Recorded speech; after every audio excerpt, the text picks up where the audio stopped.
ये कहानी अक्टूबर 2015 से शुरू होती है। 18 अक्टूबर 2015 को केरल के कोल्लम जिले के करवाला गांव में रहने वाला अब्राहम परिवार अचानक एक बड़ी त्रासदी की खबर से टूट गया। परिवार के मुखिया अब्राहम, उनकी पत्नी और दो बेटे थे। बड़ा बेटा सैम अब्राहम और उससे छोटा बेटा। सैम ने अच्छी खासी पढ़ाई की थी और पढ़ाई पूरी करने के बाद पहले वह ओमान गया, जहां उसने एक मनी एक्सचेंज कंपनी में काम किया। वहां से आगे बढ़कर वह 2013 में ऑस्ट्रेलिया चला गया और वहां भी उसी क्षेत्र की नौकरी करने लगा। 18 अक्टूबर की सुबह जब परिवार अपने सामान्य दिन की शुरुआत कर रहा था, तभी ऑस्ट्रेलिया से एक फोन आया। फोन पर रोते हुए स्वर में यह खबर दी गई कि सैम अब्राहम की अचानक दिल का दौरा पड़ने से मौत हो गई है। यह सूचना खुद उसकी पत्नी सोफिया ने दी थी, जो बुरी तरह सिसक रही थी। इस खबर ने पूरे परिवार को हिलाकर रख दिया, मानो उनके पैरों तले जमीन खिसक गई हो। पूरे घर में मातम छा गया। हर शख्स अविश्वास में था कि इतना पढ़ा लिखा, स्वस्थ और जवान बेटा अचानक कैसे चल बसा। इसके बाद परिवार ने इंतजार किया कि औपचारिक कागजात पूरे हों और शव को अंतिम संस्कार के लिए भारत लाया जाए। आखिरकार 3 दिन की प्रक्रियाओं और इंतजार के बाद 18 अक्टूबर को शव भारत पहुंचा और गांव का माहौल पूरी तरह गमगीन हो गया। जब सैम की लाश भारत लाई गई तो उसके साथ उसकी पत्नी सोफिया, उनका 7 साल का बेटा और सोफिया की बहन सोनिया भी मेलबोर्न से साथ आई थीं। केरला पहुंचने के बाद परिवार बेहद टूट चुका था, लेकिन रस्में पूरी करनी थीं, इसलिए जल्द ही सैम के शव को दफना दिया गया। उस समय हर कोई यही मानकर बैठ गया कि मात्र 34-35 साल की उम्र में अचानक दिल का दौरा पड़ना भले ही दुखद है, लेकिन आजकल किसी भी उम्र में हार्ट अटैक हो जाता है और यही सैम की किस्मत थी। अंतिम संस्कार के बाद पूरा परिवार सदमे और गम में डूबा रहा। 5 दिन बीते ही थे कि सोफिया ने कहा कि उसे अब वापस मेलबोर्न लौटना होगा, क्योंकि वह वहां एक कंपनी में काम करती थी और अगर ज्यादा दिन रुक गई तो नौकरी चली जाएगी। मजबूरी में अपने छोटे बेटे को साथ लेकर वह 22 और 23 अक्टूबर 2015 के बीच ऑस्ट्रेलिया लौट गई। हालांकि घरवालों को यह चिंता सताने लगी कि सोफिया इतनी दूर अकेली कैसे संभालेगी, ऊपर से एक छोटा सा बच्चा भी है। लेकिन सोफिया ने उन्हें भरोसा दिलाया और हर शनिवार फोन करके अपने ससुराल वालों से बात करती रही, उन्हें बताती कि सब ठीक है। धीरे धीरे वक्त बीतता गया और देखते देखते करीब 9 महीने निकल गए। फिर 2016 में अचानक हालात बदल गए। एक शनिवार को जब परिवार को सोफिया का फोन नहीं आया, तो उन्होंने सोचा कि शायद किसी काम की व्यस्तता रही होगी। लेकिन अगला शनिवार भी गुजर गया और उस दिन भी सोफिया का फोन नहीं आया। जो महिला 9 महीने तक बिना चूके हर शनिवार बात करती रही थी, उसकी अचानक खामोशी ने अब्राहम परिवार के दिलों में पहली बार अजीब सा डर और बेचैनी पैदा कर दी। लगातार 2 शनिवार फोन न आने से अब्राहम परिवार बेहद बेचैन और परेशान हो गया। उन्होंने सोचा कि आखिर क्या हुआ होगा, क्यों अचानक सोफिया ने संपर्क तोड़ दिया। परिवार ने तय किया कि वे अपने परिचितों और जानकारों के माध्यम से ऑस्ट्रेलिया में पता करने की कोशिश करेंगे। लेकिन जब जानकारी मिली तो वह खबर पहले से भी कहीं ज्यादा चौंकाने वाली और डराने वाली थी। उन्हें बताया गया कि सोफिया पिछले 15-20 दिनों से ऑस्ट्रेलिया पुलिस की कस्टडी में है। यह सुनकर परिवार सकते में रह गया। आखिर क्यों? ऐसा क्या कर दिया उसने? जब उन्होंने और जानकारी ली तो पता चला कि उस पर मामूली नहीं बल्कि हत्या का आरोप है, और वह हत्या किसी और की नहीं बल्कि उसके अपने पति सैम अब्राहम की है। यह सुनते ही परिवार के पैरों तले जमीन खिसक गई। जिस पत्नी को वे रोते बिलखते देख चुके थे, वही पति की मौत की जिम्मेदार ठहराई जा रही थी। लेकिन हैरानी यहीं खत्म नहीं हुई।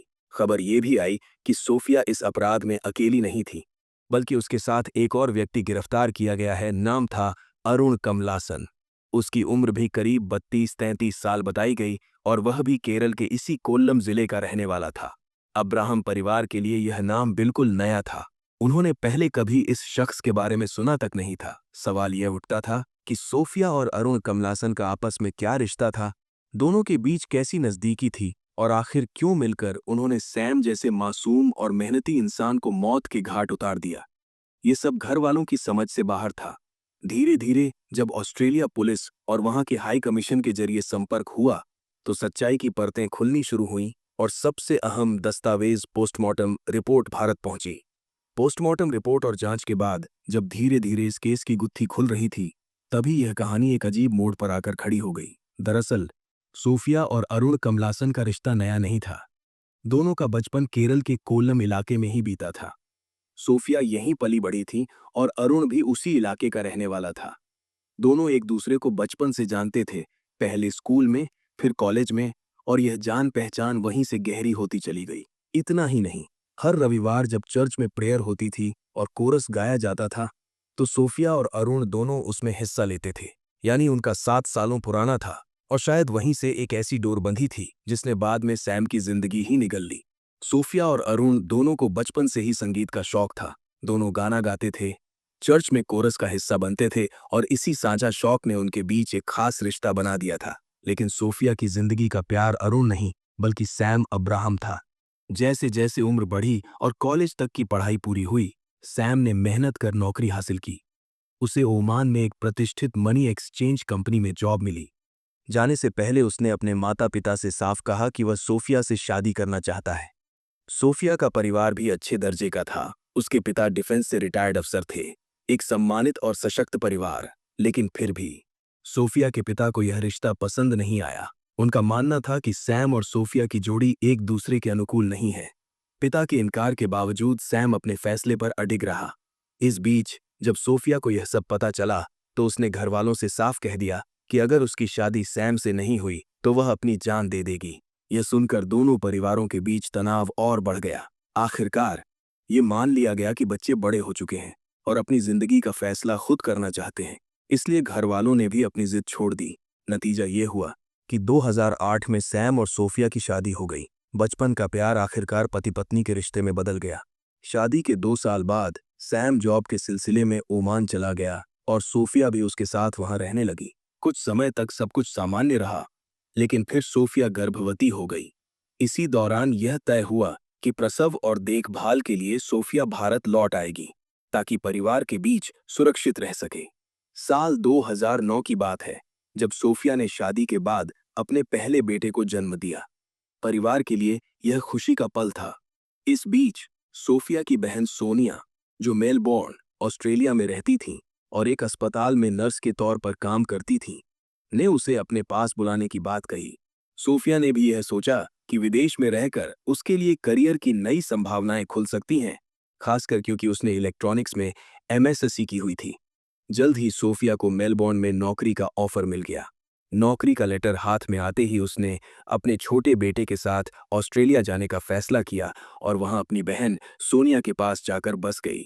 योजना यह थी कि जैसे ही सैम को भी सही मौका मिलेगा, वह भी ओमान छोड़कर ऑस्ट्रेलिया आ जाएगा, ताकि परिवार एकजुट होकर रह सके। सैम ने भी इस दिशा में कदम बढ़ाए और मेलबोर्न की एक मनी एक्सचेंज कंपनी से संपर्क साधा। आखिरकार 2012 में सोफिया अपने बेटे को लेकर पूरी तरह मेलबोर्न शिफ्ट हो गई और 1 साल बाद 2013 में सैम भी वहां पहुंच गया। इस तरह पति पत्नी और बेटा तीनों एक साथ रहने लगे। दोनों अपनी अपनी नौकरियों में व्यस्त थे और बाहर से देखने पर उनकी जिंदगी बिल्कुल खुशहाल लग रही थी। हर चीज सामान्य, स्थिर और सुखद प्रतीत हो रही थी। इसी दौरान हर साल की तरह अक्टूबर का महीना उनके लिए खास बन गया, क्योंकि सैम को हमेशा अक्टूबर में छुट्टियां मिलती थीं और वह भारत जाकर अपने परिवार से मिलता था। 2015 के अक्टूबर में भी ऐसा ही हुआ। 11 अक्टूबर को सैम अपनी पत्नी सोफिया और बेटे के साथ खुशी खुशी भारत आया। वह बेहद प्रसन्न था कि लंबे समय बाद वह अपने घर वालों के बीच समय बिता पा रहा है, और यह पल उसके लिए किसी त्योहार से कम नहीं था। भारत आने के बाद सैम बेहद खुश था, लेकिन इन खुशियों के बीच उसने मजाक मजाक में कुछ ऐसी बातें कही थीं जो बाद में सभी को सोचने पर मजबूर कर गईं। उसने अपने पिता से मुस्कुराते हुए कहा, मुझे लगता है कि मैं बहुत लंबा नहीं जी पाऊंगा। ये सुनकर उसके पिता नाराज हो गए और डांटते हुए बोले कि इतनी कम उम्र में ऐसी नकारात्मक बातें करना ठीक नहीं। सैम ने तुरंत इसे मजाक की तरह टाल दिया, लेकिन यह बात दिल में कहीं गहरी छाप छोड़ गई। इतना ही नहीं, उसने अपने कुछ करीबी दोस्तों और रिश्तेदारों से भी हंसी मजाक में यह कहा कि शायद अगली बार जब मैं भारत आऊंगा तो किसी कॉफिन में आऊंगा, एक ताबूत में बंद होकर। उसके दोस्तों और रिश्तेदारों ने भी उसे डांटा और ऐसी बातों को बेवकूफ़ी करार देकर नजरअंदाज कर दिया। लेकिन किसे पता था कि उसकी कही बातें आने वाले दिनों में सच साबित होंगी। 11 अक्टूबर 2015 को वह अपने परिवार के साथ ऑस्ट्रेलिया लौट गया। और ठीक 3 दिन बाद 15 अक्टूबर 2015 को उसकी मौत की चौंकाने वाली खबर भारत पहुंची। यह अजीब इत्तेफाक था कि सैम ने जिस मजाक को हल्के में कहा था वही उसकी जिंदगी की हकीकत बन गया।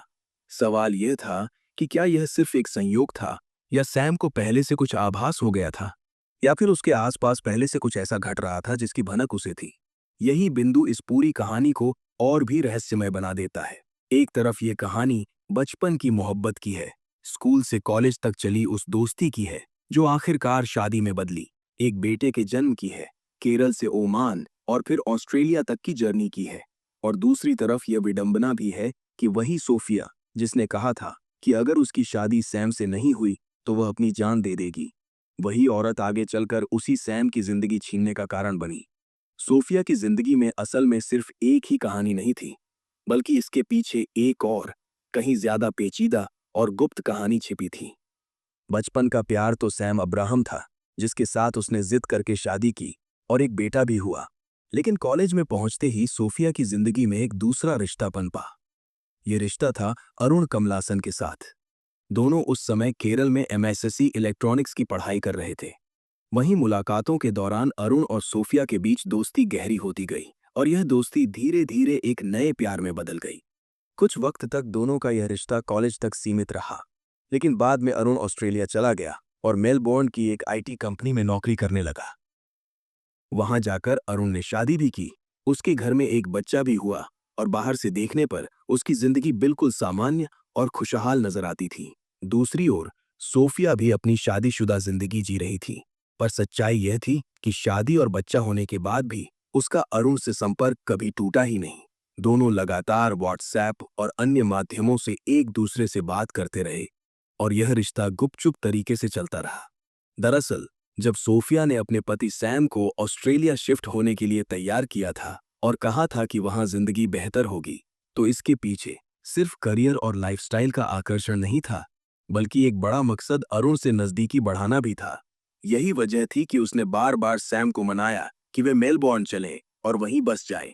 इस पूरी कहानी में सबसे चौंकाने वाली बात यह थी कि अरुण के साथ उसके इस गुप्त रिश्ते के बारे में सैम को छोड़कर सोफिया के परिवार का कोई भी सदस्य कुछ नहीं जानता था। दोनों ने इस रिश्ते को इतनी चालाकी से छुपाया कि कोई शक भी न कर सके। साल 2012 में जब सोफिया अपने बेटे के साथ मेलबोर्न पहुंची और वहां अपनी बहन सोनिया के पास रहने लगी, तो एक साल बाद 2013 में सैम भी वहां आ गया। लेकिन यह सब अरुण और सोफिया के गुप्त रिश्ते की नई शुरुआत साबित हुआ, जिसने आगे चलकर सैम की जिंदगी पर सबसे बड़ा और खौफनाक असर डाला। तब तक सोफिया मेलबोर्न में अपने बेटे के साथ एक अपार्टमेंट ले चुकी थी, लेकिन इस नए ठिकाने पर बसने के बावजूद अरुण से उसकी मुलाकातें इतनी सावधानी से होती थीं कि किसी भी परिचित या रिश्तेदार की नजर उन पर न पड़ सके। शुरू शुरू में जब सैम ओमान में था तो यह सब आसान था, लेकिन 2013 में सैम के भी ऑस्ट्रेलिया पहुंच जाने के बाद हालात बदल गए। अब अरुण और सोफिया की मुलाकातें पहले जैसी नहीं रह गईं। दोनों को छिप छिप कर ही मिलना पड़ता और ज्यादातर बातचीत अब व्हाट्सएप चैट और लंबी फोन कॉल्स तक सीमित हो गई। धीरे धीरे यह छुपा छुपी का रिश्ता सोफिया पर भारी पड़ने लगा।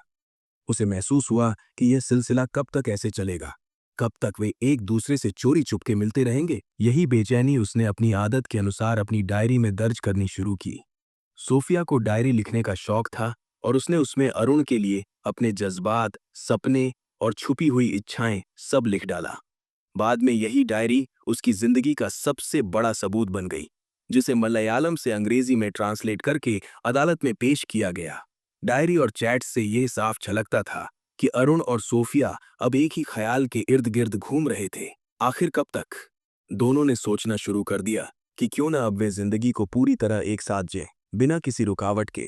अरुण भी उतना ही गहराई से सोफिया को चाहता था जितना सोफिया उसे, लेकिन समस्या थी सैम। वो दोनों की जिंदगी के बीच एक दीवार बनकर खड़ा था। अब सवाल यही था कि इस दीवार को कैसे हटाया जाए।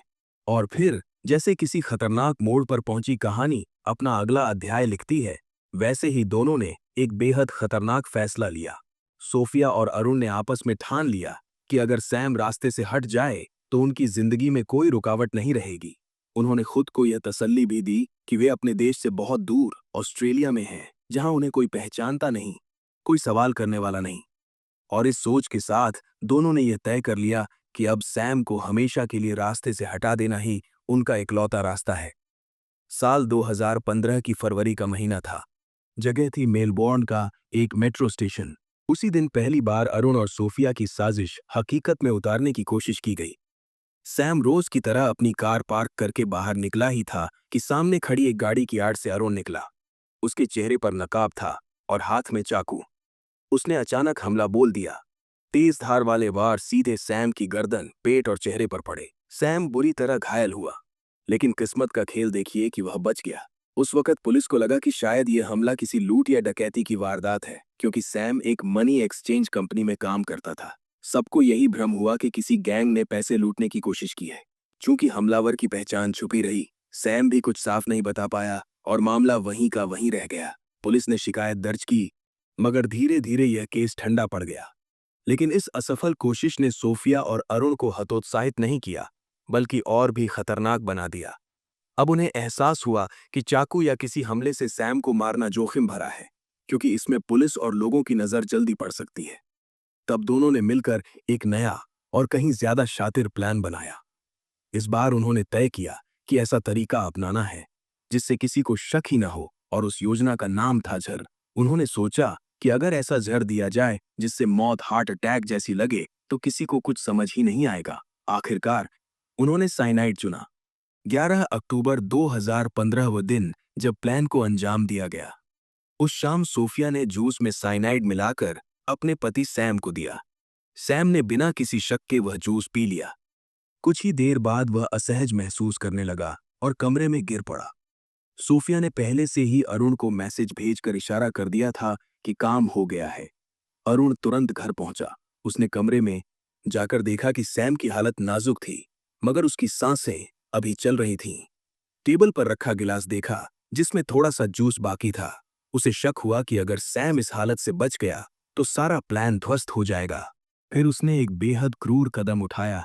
बेहोश पड़े सैम का मुंह झबरन खोला और गिलास में बचा हुआ पूरा जूस उसके गले में उंडेल दिया।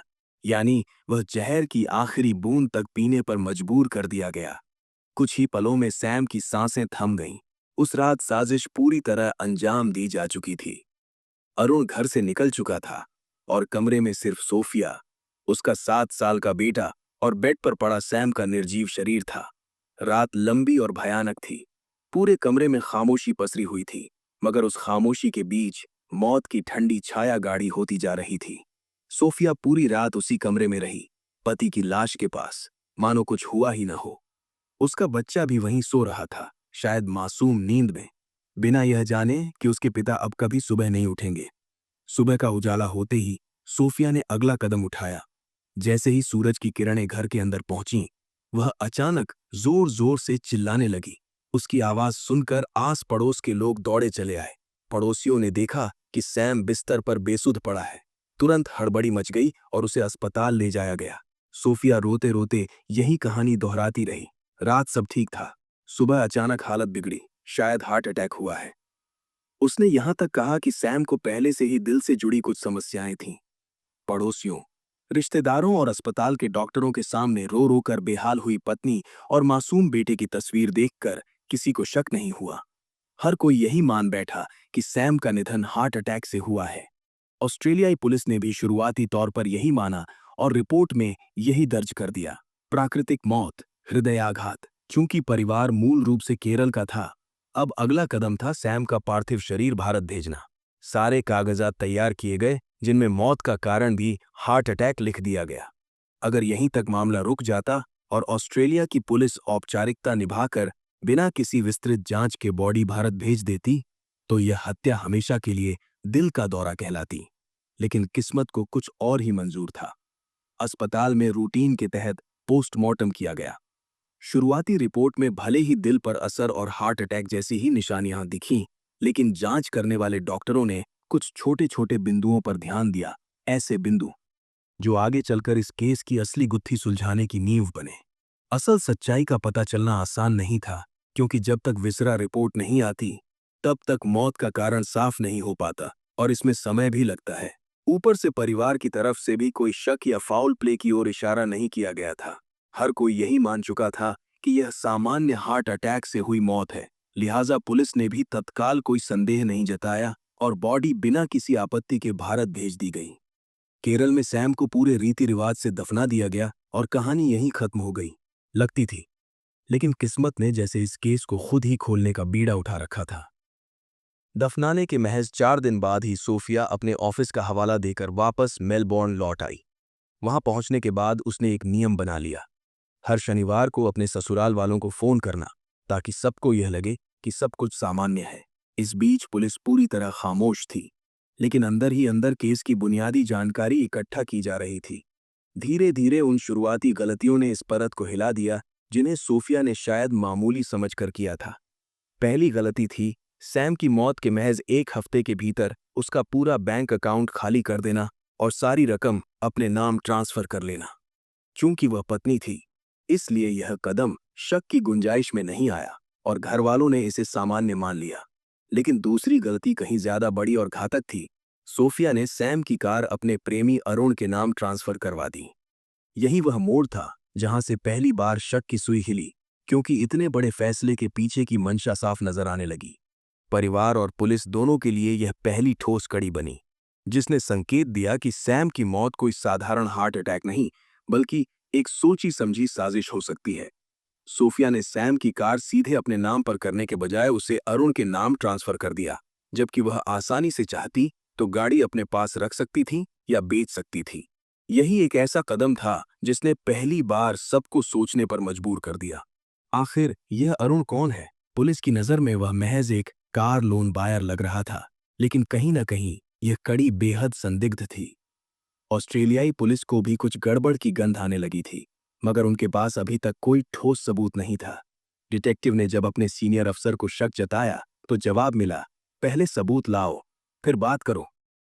यही वह पल था जब डिटेक्टिव ने खामोशी से अपने तरीके से केस में डूबना शुरू किया। उसने बाहरी तौर पर कोई हलचल नहीं दिखाई, न ही बार बार सोफिया से पूछताछ की, ताकि उसे लगे कि अब सब कुछ सामान्य हो चुका है और केस हमेशा के लिए दफन हो गया है। दूसरी ओर सोफिया को भी यही भरोसा था कि मर्डर की गुत्थी कभी नहीं खुलेगी। बॉडी अब भारत में दफन थी, मौत की रिपोर्ट हार्ट अटैक लिखी जा चुकी थी और पुलिस भी उसके दरवाजे पर दोबारा नहीं आई थी। लेकिन इसी खामोशी के पीछे डिटेक्टिव चुपचाप अरुण की पूरी कुंडली खंगालने में जुटा हुआ था। उसने अरुण पर नजर रखना शुरू किया और धीरे धीरे उसके हर मूवमेंट की जानकारी जुटाई। इतना ही नहीं, एक अंडरकवर एजेंट को भी मैदान में उतारा गया, जिसने अरुण से दोस्ती गांठ ली और धीरे धीरे उसका विश्वास जीत लिया। इधर तकनीकी स्तर पर भी पुलिस ने बड़ा दांव खेला। अरुण और सोफिया दोनों के फोन कॉल्स की निगरानी शुरू हो गई। यही वह मोड़ था जहां पहली बार चौंकाने वाले खुलासे सामने आए।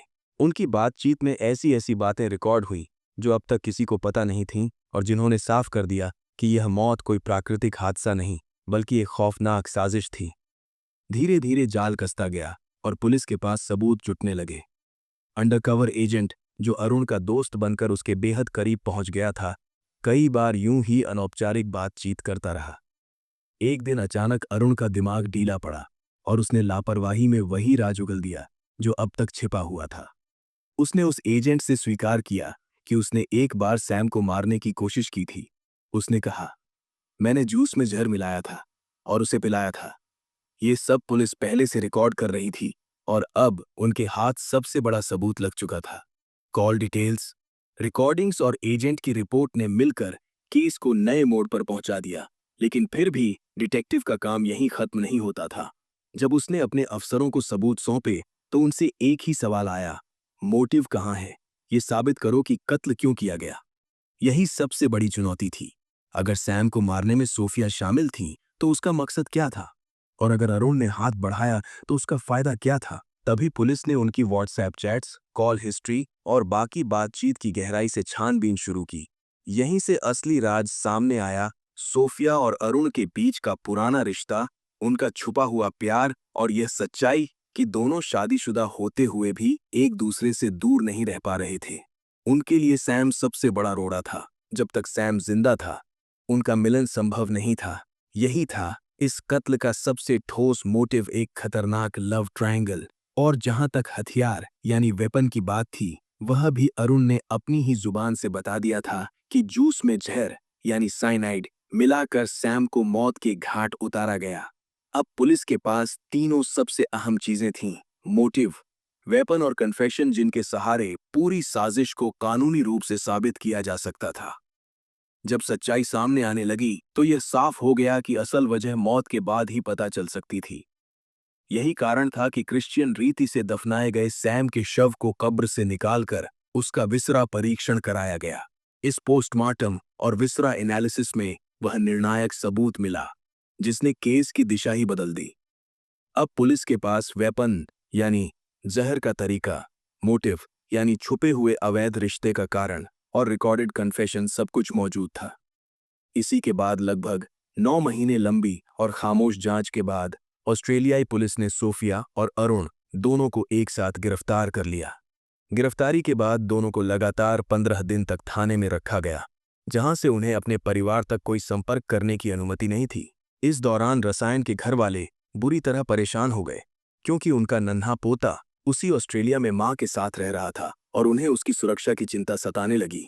जब पहली बार परिवार को पूरी कहानी की भनक लगी तो सचमुच उनके पैरों तले जमीन खिसक गई। ये वही बहू थी जिसने अपने ही पति की जान ली, उसकी लाश के साथ ऑस्ट्रेलिया से केरल तक सफर किया, उसके अंतिम संस्कार में आंसू बहाते हुए हिस्सा लिया और केवल 4 दिन बाद अपने बेटे को लेकर निश्चिंत होकर वापस ऑस्ट्रेलिया लौट आई।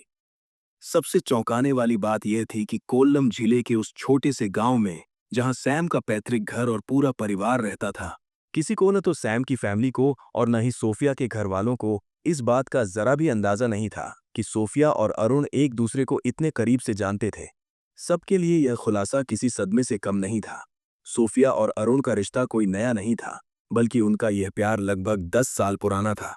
मगर इस लंबे अरसे में भी दोनों ने अपने गुप्त संबंध को इतनी सावधानी से छुपा कर रखा कि उनके परिवारों तक को इसकी हल्की सी भनक तक नहीं लगी। जब पुलिस ने दोनों को अरेस्ट करने के बाद सर्च वारंट के तहत उनके घर की तलाशी ली, तो वहीं उन्हें एक ऐसी चीज मिली जिसने पूरे केस की दिशा ही बदल दी: सोफिया की डायरी। यह डायरी इस केस का सबसे बड़ा और सबसे अहम सबूत साबित हुई। उस डायरी में सोफिया ने अपने हर मिलन, हर भावना और अरुण के प्रति अपने इश्क को खास कोड वर्ड्स में दर्ज किया था।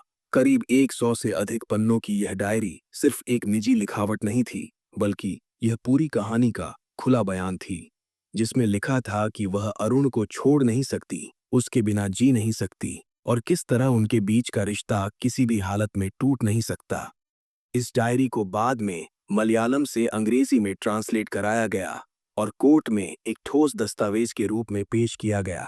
इसके अलावा पुलिस ने जो फोन कॉल रिकॉर्डिंग्स हासिल की थीं, वे सबूत के तौर पर अदालत में रखी गईं। साथ ही दोनों की WhatsApp chats, messages, bank account से जुड़ी ट्रांजैक्शन डिटेल्स और कार के डॉक्यूमेंट्स ऑल को इकट्ठा करके केस को मजबूत बनाया गया। जब सारे सबूत एक एक करके कोर्ट के सामने पेश हुए तो विक्टोरिया की सुप्रीम कोर्ट ने आखिरकार अपना कड़ा फैसला सुनाया। इस फैसले में अरुण को 24 साल की कैद की सजा दी गई, जिसमें यह शर्त रखी गई कि वह 21 साल पूरे किए बिना पैरोल पर बाहर नहीं आ सकता। वहीं सोफिया को 22 साल की सजा सुनाई गई और उसकी सजा में यह शर्त थी कि 18 साल से पहले उसे पैरोल की अनुमति नहीं मिलेगी। इस तरह दोनों का गुप्त इश्क, जिसे वे दुनिया से छुपाकर जीते थे, अंततः अदालत में न सिर्फ उजागर हुआ, बल्कि उनकी बाकी की जिंदगी का फैसला भी उसी ने कर दिया। अदालत के सामने जब यह फैसला सुनाया जा रहा था, तब सोफिया अपने आंसुओं पर काबू न रख पाई और जमीन पर गिरकर बिलखने लगी। उसकी आवाज कांप रही थी। उसने न्यायाधीश से कहा कि उसका एक छोटा सा बेटा है और उससे उसकी जिंदगी न छीन ली जाए, उस पर रहम किया जाए। लेकिन अदालत का जवाब बेहद कठोर और भावनात्मक रूप से झकझोर देने वाला था। जज ने कहा, इस पूरे अपराध में अगर सबसे बड़ा कोई पीड़ित है तो वह 7 साल का वह मासूम बच्चा है, जिसके सिर से पिता का साया तुमने खुद छीन लिया और अब मां को कानून छीनने जा रहा है। यह बच्चा सबसे निर्दोष और सबसे असहाय शिकार है, जिसे इस क्राइम ने अनाथ बना दिया। जज ने साफ कहा कि ऐसी स्थिति में रहम की कोई गुंजाइश नहीं बनती, क्योंकि कोर्ट का पहला फर्ज है न्याय और सबसे पहले हमदर्दी उस बच्चे के साथ होनी चाहिए। यही वजह थी कि कोर्ट ने बेटे की कस्टडी सोफिया की बहन सोनिया को सौंप दी, ताकि कम से कम बच्चे को सुरक्षित माहौल मिल सके और उसका पालन पोषण हो सके। वहीं केरल में सैम की फैमिली अब्राहम परिवार ने भी जोर देकर कहा कि पोते की कस्टडी उन्हें दी जाए, क्योंकि बच्चे का असली खून वही है। लेकिन ऑस्ट्रेलिया की अदालत ने फैसला सुनाते हुए स्पष्ट कर दिया कि बेटा वहीं रहेगा और फिलहाल कस्टडी सोफिया की बहन सोनिया के पास ही रहेगी। इस तरह अदालत ने साफ संदेश दिया कि अपराधियों के लिए कोई नरमी नहीं और इंसाफ के केंद्र में वह बच्चा है जो इस पूरी त्रासदी का सबसे बड़ा शिकार बना। तो ये थी आज की कहानी। दोस्तों, अगर आपको ये क्राइम स्टोरी पसंद आई तो जरूर लाइक करें, अपने दोस्तों के साथ शेयर करें और हमारे चैनल को सब्सक्राइब करना ना भूलें। ऐसे ही और भी इंटरेस्टिंग क्राइम स्टोरीज के लिए बेल आइकन दबाएं ताकि आपको सबसे पहले अपडेट मिल सके। धन्यवाद।